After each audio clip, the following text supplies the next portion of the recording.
বিশ্বনবী একবার সাইয়েদনা আনাস রাদিয়াল্লাহু তাআলা আনহুকে একটা ছোট্ট জিনিস আনতে পাঠালেন। ছোট্ট আনাসকে বললেন আমার জুব্বা নিয়ে আসো। তো জুব্বা আনতে যখন বেরোলেন আনাস রাদিয়াল্লাহু তাআলা আনহু দেখলেন মদিনার অলিতে গলিতে বাচ্চারা কুতকুত খেলে। তো এই খেলা দেখে আনাস রাদিয়াল্লাহু তাআলা আনহু উনি ভুলে যেয়ে উনিও দাঁড়িয়ে খেলা দেখতে শুরু করলেন।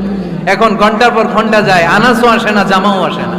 বিশ্বনবী ভাবলেন হায় রে, আনাস মনে হয় ভুলে গিয়েছে, কি আর করা, যাই নিজের জামা নিজেই নিয়ে আসি। বিশ্বনবী বের হলেন জামা আনতে, বের হয়েই দেখে মদিনার গলিতে বাচ্চারা খেলতেছে, ওইদিকে আনাস রাদিয়াল্লাহু আনহু দাঁড়ানো।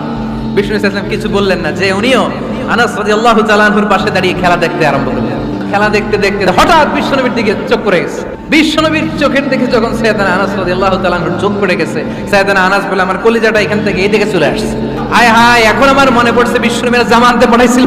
উনি বললেন বিশ্বনবী আমারে ধমক দেন নাই, বিশ্বনবী শুধু একটা হাসি দিয়েছেন।